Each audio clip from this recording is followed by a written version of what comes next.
picture's gone. This place was home before you left. All my hopes, all my dreams, tried to move on, but I just couldn't feel my feet. Let her fly into the sky, but tears remain under my eyes.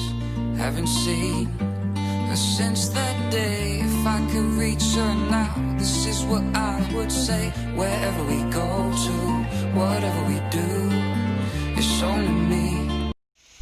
Fala galera, professor Gustavo na área. Voltamos então ao nosso processo de estudo à distância, né? Nesse período de afastamento social. Seguimos com os nossos estudos, com o que está previsto na nossa matriz curricular de geometria para vocês alunos do CEPI. E hoje a gente inicia com o conteúdo voltando para geometria, abordando geometria plana. E para tratar de geometria plana, onde a gente vai começar a calcular a área e perímetro, mas principalmente de área de figuras planas, primeiro a gente vai fazer uma abordagem técnica, uma introdução, pré-revisão, vamos dizer assim, de alguns conceitos que vocês já trataram em momentos anteriores na geometria. Geometria plana, princípio dela, o conceito primitivo. O que é o conceito primitivo? O que é primitivo, professor? Que não requer definição, é algo que sucintamente a sua vida já te explica. De você olhar, você sabe que aquilo ali é quadrado, que a bola é esférica, é redonda, né? Então não requer definição para essa explicação. Então, do pressuposto, conceito primitivo, a gente parte do ponto da linha e da reta. O que é um ponto? O ponto é essa demarcação em uma determinada região do espaço representada por uma letra P maiúscula. A linha é qualquer segmento, curvo ou não, né, representado pela letra L minúscula. E a reta, que é diferente da linha, ela é um segmento de reta que está representado nesse intervalo de espaço, nesse quadro, mas é um segmento que a gente representou para exemplificar, porém ela tem um segmento infinito, né? Ela não para de subir nem de descer. Ela não significa que ela termina aqui ou começa aqui e vice-versa. E representado sempre pela a letra R minúscula, beleza?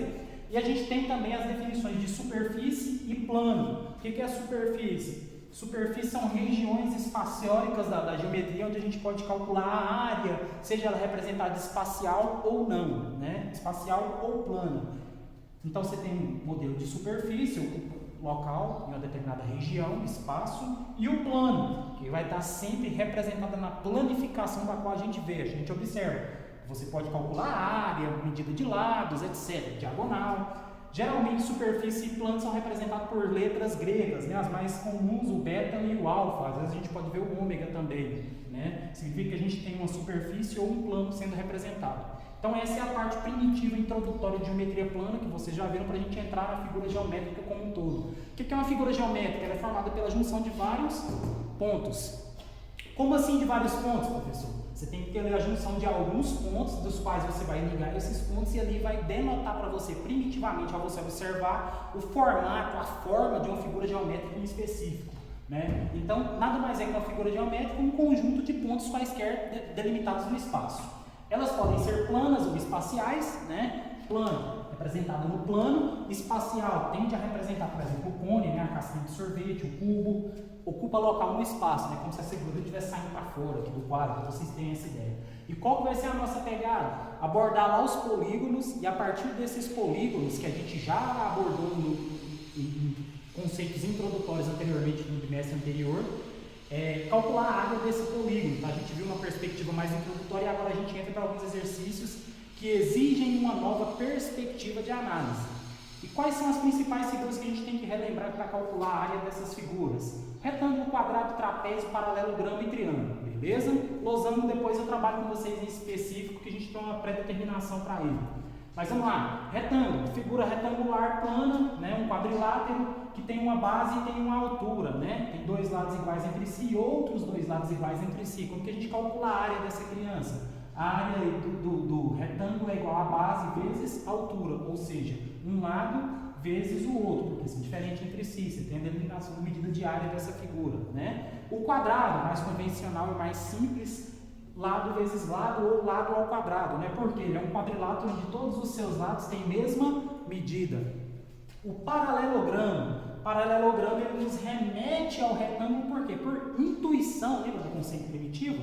Por intuição, se você delimita segmentos de retas verticalizados e paralelos entre si aqui, ó, dentro do paralelogramo, vocês estão vendo que o paralelogramo é a figura taxada em vermelho. Ao delimitar segmentos aqui de azul, o que eu estou formando? Nada mais que um retângulo. Logo, a gente deduz que a área desse paralelogramo também vai ser a medida da base dele, vezes a medida de quem? Da minha própria altura. Por quê? Essa delimitação aqui fala que isso vale H, logo isso também vale H, certo? Logo isso também vale H. Então, base vezes altura. O triângulo. A gente tem um triângulozinho retângulo qualquer aqui, que está agora, tem uma base B qualquer. Como que eu calculo a área desse cara, professor? Olha só, o triângulo, ele é a metade de um retângulo, porque olha só, se eu delimito um segmento de reta aqui, ó, eu formo um retângulo.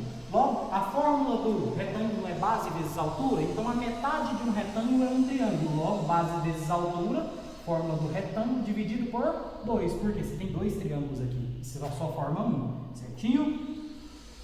Por fim, o nosso trapézio. Qual que é a figura trapezoidal aqui, professor? A figura trapezoidal é essa, ó.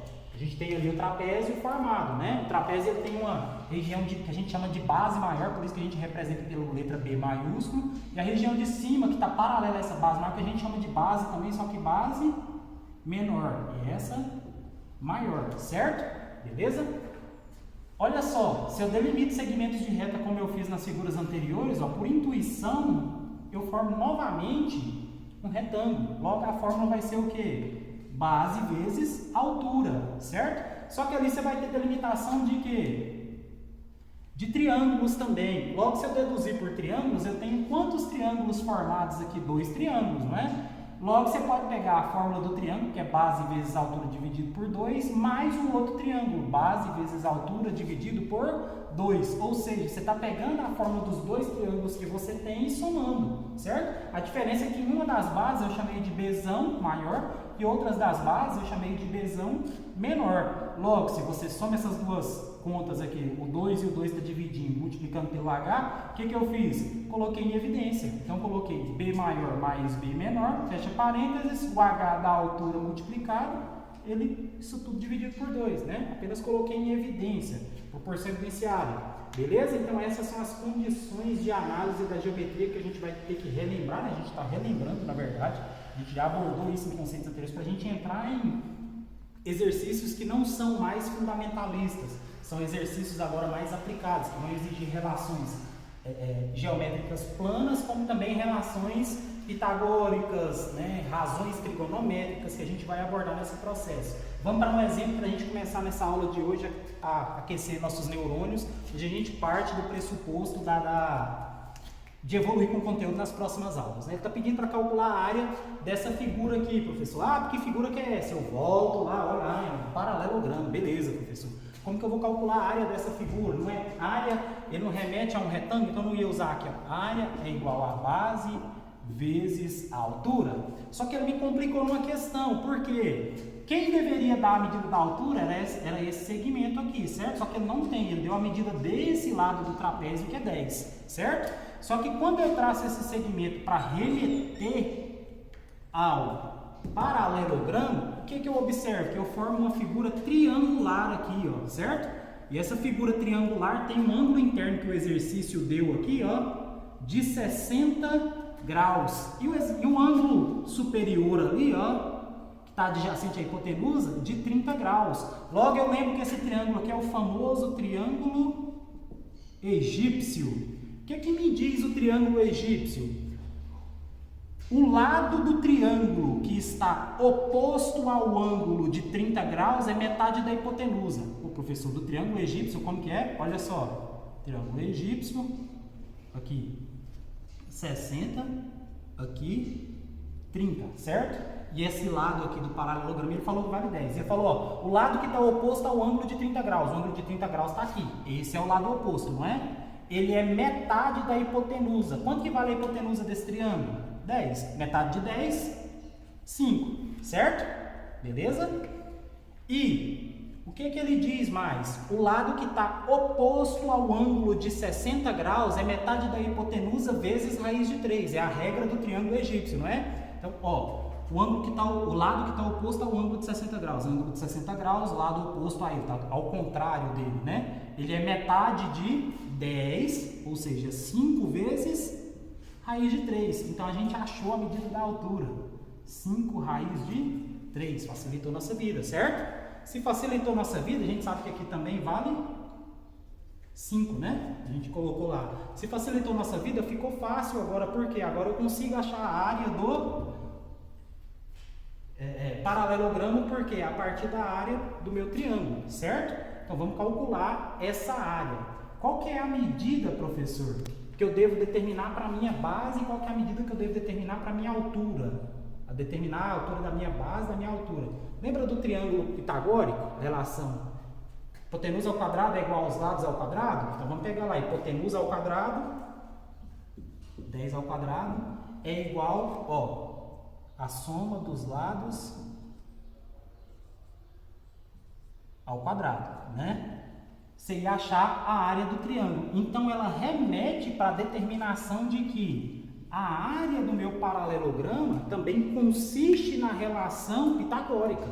Se ela consiste na relação pitagórica, vocês vão ver que isso aqui vai ser igual a isso. Se consiste nisso, a soma da região de base do meu paralelograma, 5 mais 18, dá 23. Então, a área é igual a 23 vezes 5 raiz de 3. 5 raiz de 3. Posso multiplicar, não posso? 5 vezes 3 dá 15, foi 1. 5 vezes 2, 10 mais 1, 11. 115 raiz de 3. Beleza? Isso aí, a gente fecha essa parte introdutória de geometria para hoje. Nas próximas aulas a gente vai evoluir mais com o conteúdo, abordar mais alguns exercícios e seguimos nas próximas aulas, beleza? Valeu, obrigado. Segundo exercício da nossa aula de hoje de geometria, ele quer a área desse quadrado aqui, né? Isso aqui vale x, aqui também vale x, aqui vale x, aqui vale x, certo? É um quadrado, beleza então. Olha só que eu tenho um triângulo aqui, ó, que tem um ângulo aqui, alfa qualquer, né? Isso aqui falou que vale 9 e aqui vale 6, certo? Como isso aqui também é um quadrado, aqui também vale 6, ok? Beleza? Então eu posso usar a relação de semelhança de triângulo, não posso? Isso aqui tudo, ó, eu sei que vale quanto? Vale 15. Usa a relação de semelhança de triângulo para poder achar a medida de x e depois calcular a área desse quadrado, né? Como que eu vou usar essa relação? Ó, x está para 6. Lembra da semelhança de triângulos que a gente viu lá no primeiro bimestre, ainda nas aulas presenciais? Como 15 está para 9, certinho? Então, como 15 está para 9, que é a medida desse triângulo aqui, né? Relação de triângulo. Só multiplicar cruzado, concorda comigo? Se você multiplicar cruzado aqui, x aqui vai dar igual a 10, né? Vou fazer direto. X igual a 10. Você achou a medida de x, ou seja, um x desse aqui vale quanto? Vale 10. Como ele quer a área desse quadrado, a área é igual a L ao quadrado. Logo, a área é igual a 10 ao quadrado. A área é igual a 100. Beleza? Como o exercício não deu medida de grandeza, a gente deixa sem medida de grandeza, certinho? É isso. Qualquer dúvida estou à disposição. Só chamar no WhatsApp no horário de aula de vocês. Cumpram as obrigações de vocês no Google Classroom. Façam as atividades, mantenham a frequência diária para a gente poder estar evoluindo com o conteúdo, beleza? Um abraço a todos e até mais.